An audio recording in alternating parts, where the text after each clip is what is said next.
Donald Trump has spent years trying to convince the American public that there was no collusion.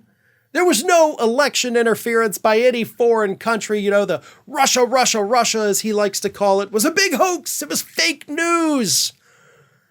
Which actually makes it really interesting that last week, Donald Trump's legal team filed a motion in court telling the court that they want to submit classified U.S. intelligence documents as part of their evidence in the January 6th trial, of course, to show that there was massive international election interference in the United States, not just in 2020, they said, but also in 2016.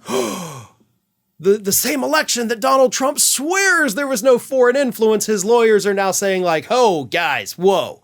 There was big interference, and that is why, of course, Trump was investigating the results of the 2020 election.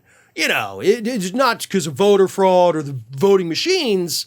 We just had like so many other countries that were trying to interfere in our election, so that's why Trump did what he did.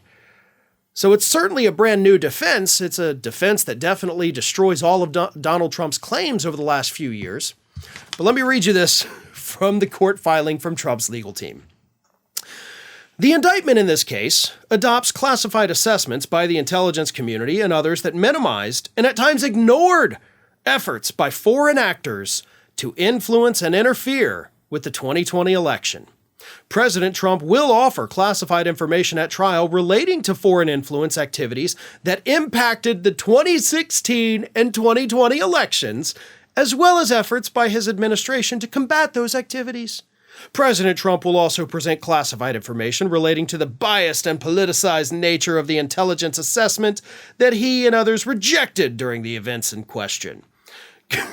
So, if I'm reading that right, they're like, listen, we're going to show you that foreign countries wanted to interfere and did interfere in both 2016 and 2020.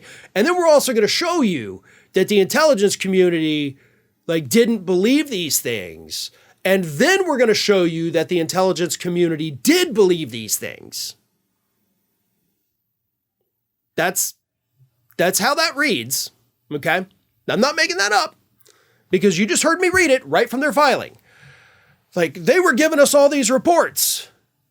And then they were telling us, don't believe the reports. And then they were mad. How come you didn't believe the reports? The reports are real. The reports are fake.